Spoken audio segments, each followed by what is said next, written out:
자, 이번에는 집합의 연산 방법에 대해서 알아볼 겁니다. 자, 첫 번째 알아봐야 될 거는 가장 기본 집합의 연산이에요. 자, 가장 기본적인 집합의 연산은 이런 것도 있습니다. 합집합. 합집합이란, A 합집합이란, A에 있거나 혹은 B에 있는 원소들을 모두 합쳐서 만든 집합이에요. 벤 다이어그램으로 그리면 이해하기가 쉬운데, A에 들어있거나 B에 들어있는 모든 원소들이 있을 거야. 그것들을 모두 다 원소로 갖는 집합. A 또는 B에 들어있는 모든 원소들을 다 원소로 갖는 집합이 합집합이에요. 그래서 조건 제시법을 쓰면 이렇게 표현할 수 있어요. A 합집합 B의 원소는 X인데 그 원소 X는 A의 원소이거나 또는 B의 원소이면 된다. 그러니까 A 또는 B의 원소인 그런 원소들을 모두 합쳐서 만든 집합이 합집합이에요.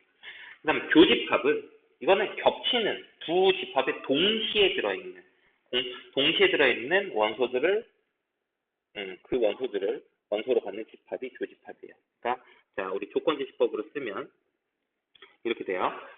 A 교집합 B는 얘 원소는 X인데 그 X가 A에도 들어있어야 하고 B에도 들어있어야 돼. 동시에 들어있어야 돼.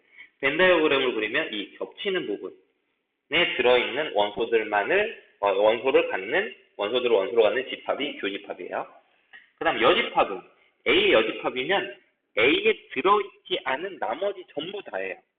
그러니까 자, 우리가 이제 전체 집합이라고 하면 우리가 생각하는 전체 범위가 이렇게 있을 때 자, A의 여집합이라고 하면 A에 들어있지 않은 나머지 전부 다를 A의 여집합이라고 합니다. 그래서 조건 제시법으로 쓰면 이렇게 되는 거죠. 전체 집합은 원소이기는 한데 A의 원소는 아닌 그런 놈들을 모아놓은 집합. 그게 여집합이고요. 자, 차집합은 이렇게 생각할 수 있어요. A 빼기 B면 A에만 들어있는 그 말은 A에만이라는 거는 들어있는 B에는 들어있지 않은 B에는 들어가지 않는 그런 원소들을 원소로 갖고 있는 집합이 차집합이에요. 그래서 벤 다이어그램으로 그리면 A에만 있는 원소들은 여기 이쪽 부분이죠. 이쪽 부분에 있는 원소들을 원소로 갖는 집합. 그게 차집합이에요. 그래서 A 빼기 B라고 표현을 하고요. 그래서 조건 제시법을 쓰면 X는 자, X가 원소인데 이 원소는 A의 원소이기는 해야 되지만 B의 원소가 되면 안 되는, 즉 A에만 들어있는 원소들을 원소로 갖는 집합. 이게 차집합이야. 자, 그 다음 집합에서 서로소란 말은 겹치는 게 없다는 말이야. 겹치지 않는다. 그래서 이렇게 얘기하거든. A란 집합과 B란 집합이 서로소다라는 말은 이 그림으로 그려보면 A란 집합과 B란 집합은 이렇게 겹치는 부분이 없다.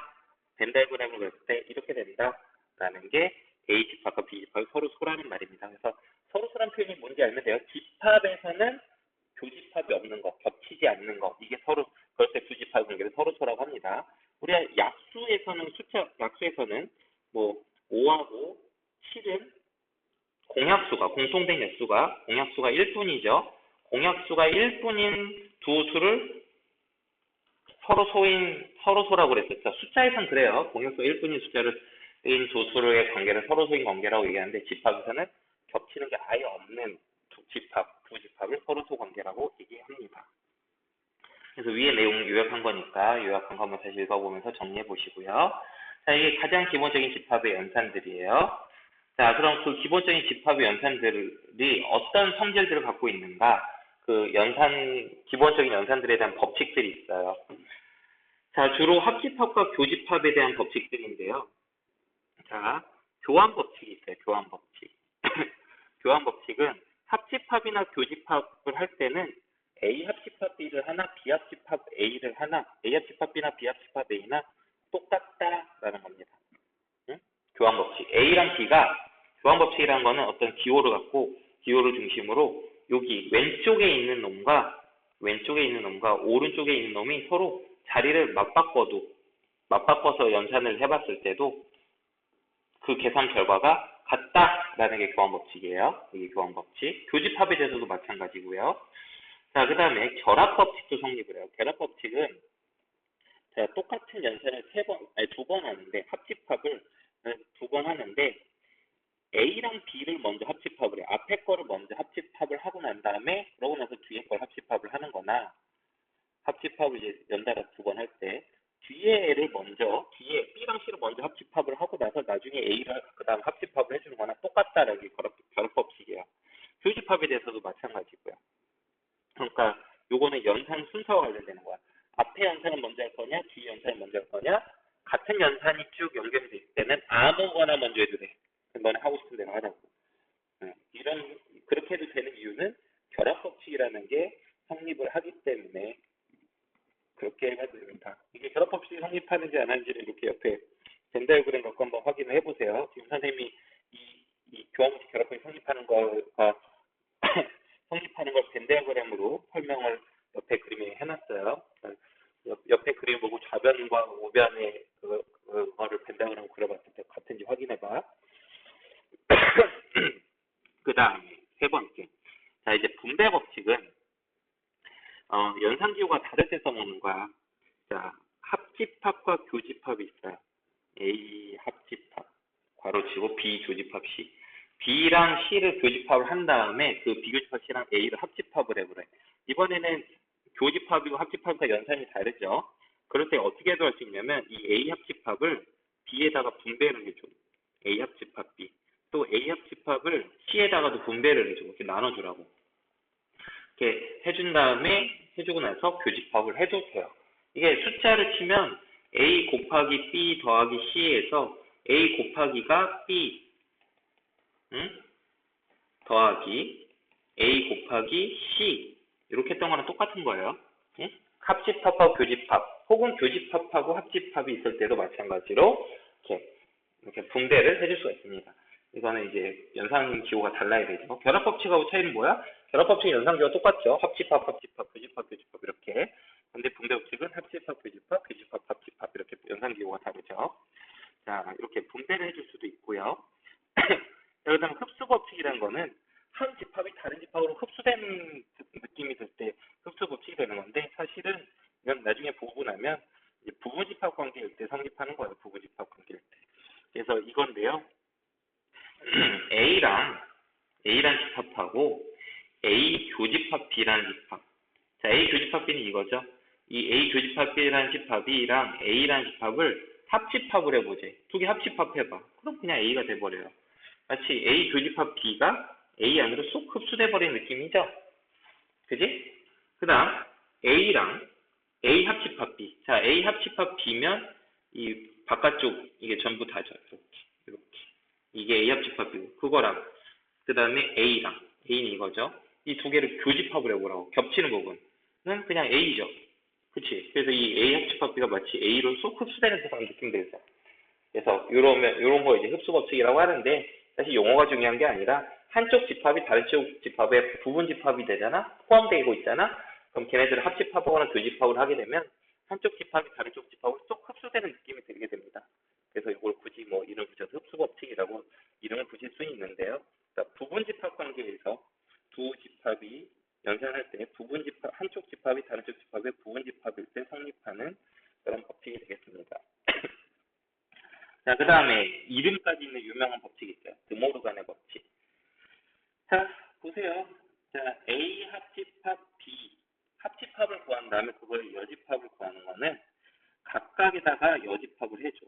A 여집합하고 B 여집합 각각에다 여집합을 해주고 합집합을 교집합으로 바꾼 거랑 똑같습니다. 벤 다이어그램 그려서 좌변하고 우변 벤 다이어그램 그려서 확인해 보세요. 이런 식으로 이렇게 확인해봐. 그럼 성립하는 거 확인할 수가 있어요.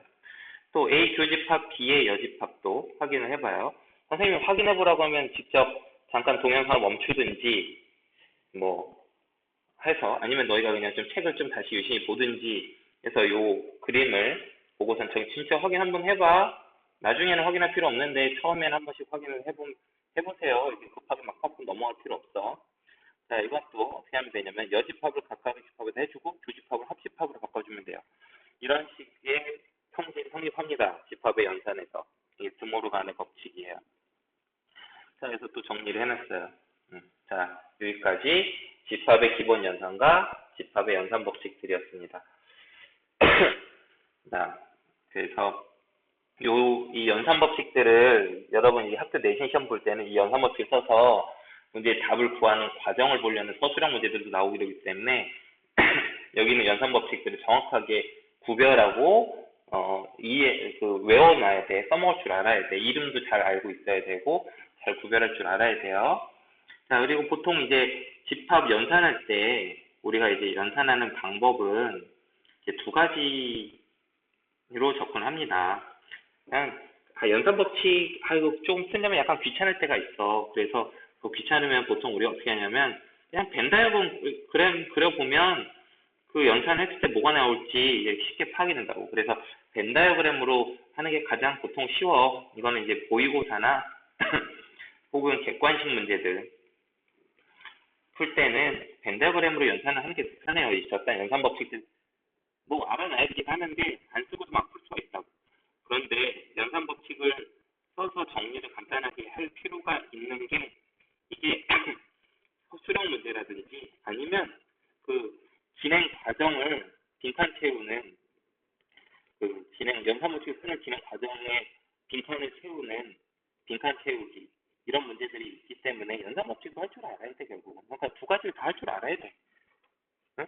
그래서 벤 다이어그램도 그려보면서 연산하는 거, 벤 다이어그램으로 연산했을 때 결과 어떻게 나오는지 확인하는 것도 연습해봐야 되고 연산 법칙 쓰는 것도 연산 법칙 저 5가지 기억을 해놓고 쓰는 것도 연습을 해봐야 돼요. 이따가 예제 풀 때 선생님 두 가지를 다 푸는 거 보여주도록 할게요.